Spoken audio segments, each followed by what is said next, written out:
Good morning and welcome to Morning Scoop for Friday, May 13th. This is your daily Buckeye fix. I'm Tom Orr. The Notre Dame game is in 114 days, the game against Michigan in 198 days. For the last 2 weeks, Kevin Noon and Marc Givler have been crisscrossing the Southeast in the greatest road trip since Clark Griswold took his kids to Wally World. Their annual Southern Swing has taken them all over the states of Georgia and Florida to see some of the best high school football players in the nation, and they have been very busy scouting and meeting and interviewing guys who you might not know now, but who will be household names in college football in the coming years. Kevin joins me this morning from a coffee house somewhere in Georgia, I think. So you're going to hear some background noise and maybe some music. That's not Kevin's iPod. That is just the coffee house ambiance. So Kevin, thanks for being here. Absolutely. Yeah, this music is not on my playlist.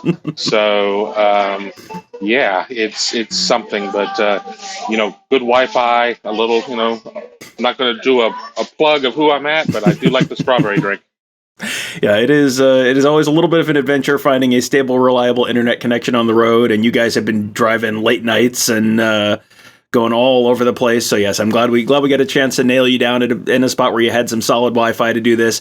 You guys have been talking to everyone from committed players to guys who are maybe just sort of like thinking about taking their first visit to Columbus at some point. In that first group, committed players, Dijon Johnson, you talked to him. He committed after visiting for the spring game. What'd you guys learn talking to Dijon? Yeah, Dijon certainly has a look about him. We've talked a lot about the safeties in this class. Dijon's a corner, big corner, long corner. We only caught the front end of their practice. It was a warm day in Tampa at Wharton High School where he goes through, but, we had the opportunity to talk to him beginning of practice. He's really excited about the opportunity with Ohio State. I think that he is, has the physical traits to be a good one. It's just a matter of seeing what guys are going to be able to do with it, how things go on. But he was somebody who he went through the spring game visit, went home, thought about it, saw his guy go along and commit, and then committed right after. So it wasn't necessarily as much of the emotional commit that you kind of worry about sometimes. I think Dijon Johnson certainly is somebody that we're gonna have to reevaluate where his ranking is, because I think he's got a pretty high ceiling.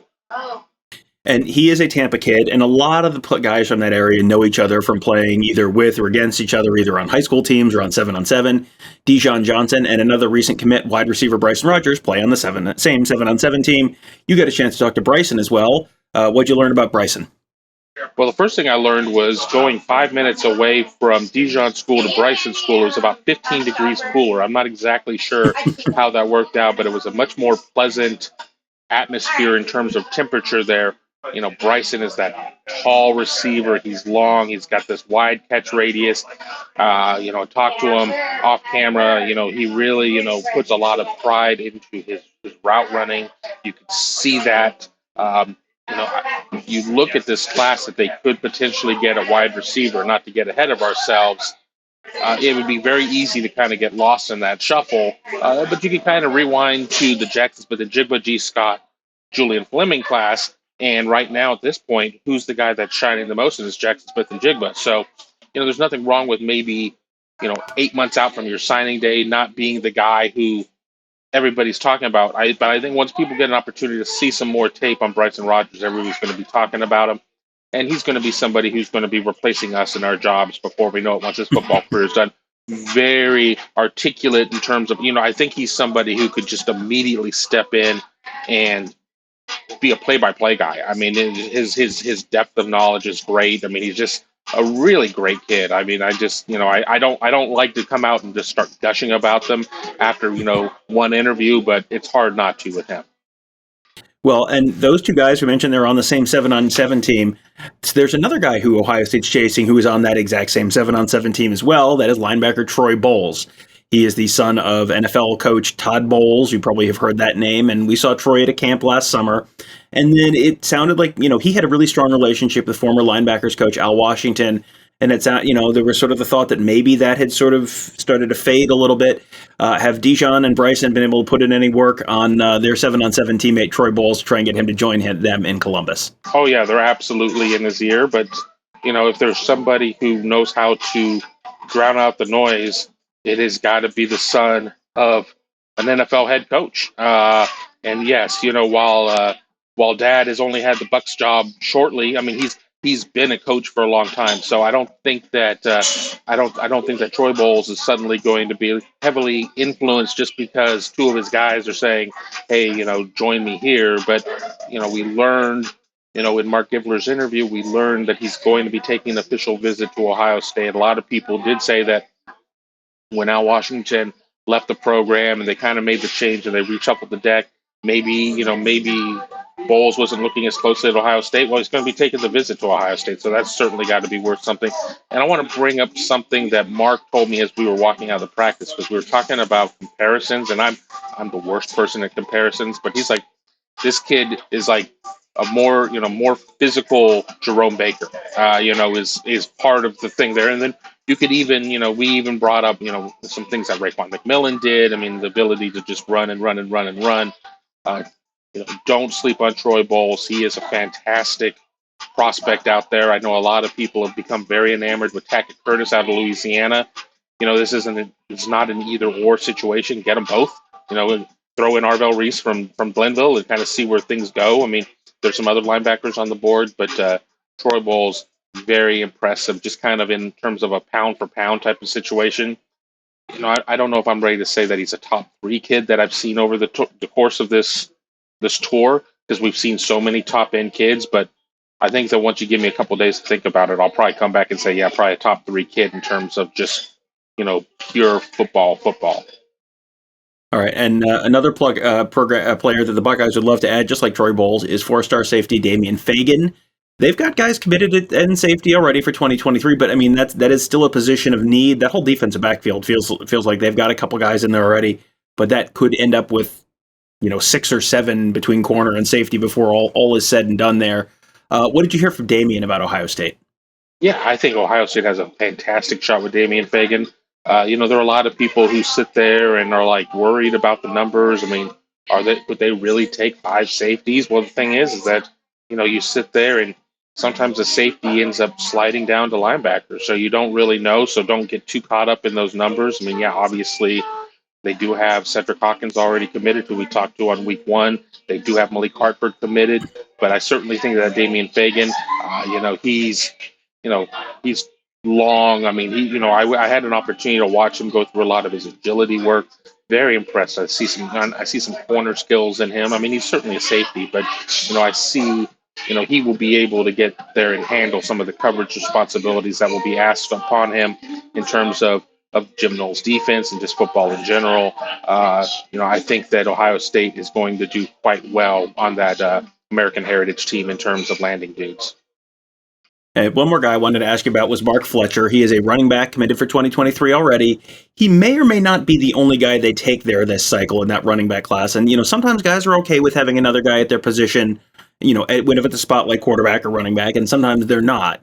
So was he okay with, them potentially pursuing another running back in that class? He's absolutely fine with it. We talked about it on camera. We talked about it off camera. He certainly brought up the point that Ohio State brought in Trevion Henderson and Evan Pryor in the same class, and you're going to have to compete, and nothing's given to you, and everything's earned. So he's saying the right things. We know that for sure. I'll say this: if Ohio State only ends up with one back, and that back is Mark Fletcher, Ohio State's going to be more than fine. Mark Fletcher's tremendous. I mean, he's a pass catcher too. I mean, he says he enjoys blocking. We'll see how much you enjoy blocking, and when you get there and actually are blocking all the time and can't get on the field until you're able to do some of those things. But he certainly is not afraid of that. He mentioned Richard Young, the running back out of Lehigh Acres, as being somebody that he's trying to get in the ear of. We don't know where things really stand there. You certainly have Justice Haynes as somebody who's still on the board. I think Ohio State's going to exhaust every avenue in terms of trying to add a second back to the class. But if it doesn't happen, then it doesn't happen. All right, and so now you have seen a ton more players than we've talked about here, and you have even more that you're going to see before you get back to Columbus.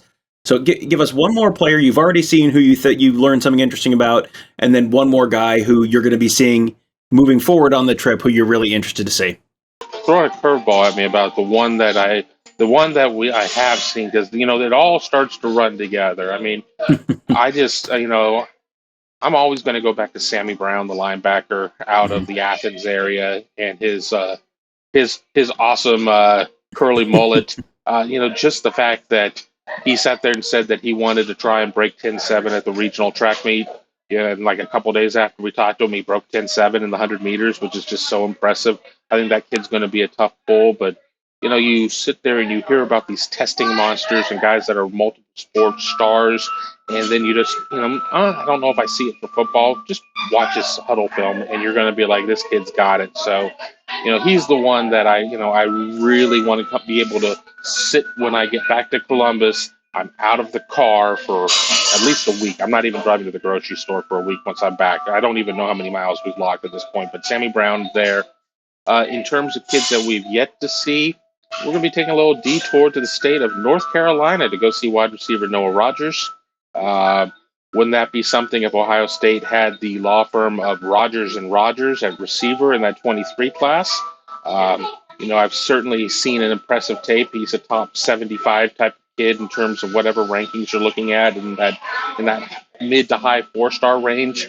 I want to be able to kind of see what makes him tick, and I think that certainly good news is probably on the way here at some point, but we'll see if and when that happens. All right, and before I let you go, these trips are always fun because you get to talk to all these players and get to know players and get to scout players and get some insight from coaches and all kind of stuff. So you come back with a ton of information. You also generally come back from the road with a ton of really good stories because, there's that old military axiom that no plan survives first contact with the enemy. No southern swing survived. You can have as detailed a plan as you want. No southern swing trip survives first contact with high school football players. Like your schedule gets thrown off, something gets screwed up with the car or the hotel or the restaurant or whatever it is. What has been your travel disaster the last couple weeks that you'll be talking about for years to come? It's funny you bring up the military reference because we were just in the shadow of Fort Benning in Columbus, Georgia. We'd left Tampa after talking to Dijon and talking to Bryson, and we decided to drive about 6 hours to Columbus, Georgia. Week one is all very meticulously planned out. Week two is a little bit more haphazard as we're trying to get as much as we can. We booked the hotel night of, and we're like, well, now we're committed. We're going to go there. So we finally get in about 1:30 in the morning to a hotel that the computers not only are not working, but have not been working for days. And they can't seem to find a room for us. So I guess at two various points, they went into rooms to see if they were vacant, and they weren't vacant. So I would have been six kinds of pissed if that would have happened to me in my room. So I finally, as the experienced traveler that I am, and Mark is just too polite, and I just was like, well, generally in this case, you just walk somebody over to another hotel. So there was a Residence Inn kind of across the parking lot, and we finally got in there. But that whole rigmarole took about an hour. And, I think I finally closed my eyes at about 3 in the morning, and it was up and at 'em at about, I think I got up at about 8:30. So when we get to our stop on later tonight, I'm going to probably sleep very hard. I may turn on a hockey game. I may not. I may just go right to bed. Ah, yes, the luxurious life of a football writer on the road, always just as glamorous as you dream it is. Glad you guys have made it most of the way through your southern swing and gotten to talk to so many players. It sounds like a bunch of them may end up in Columbus either for visits or much longer than that. After that, hopefully you guys do end up your southern swing and end up back in Columbus at some point as well.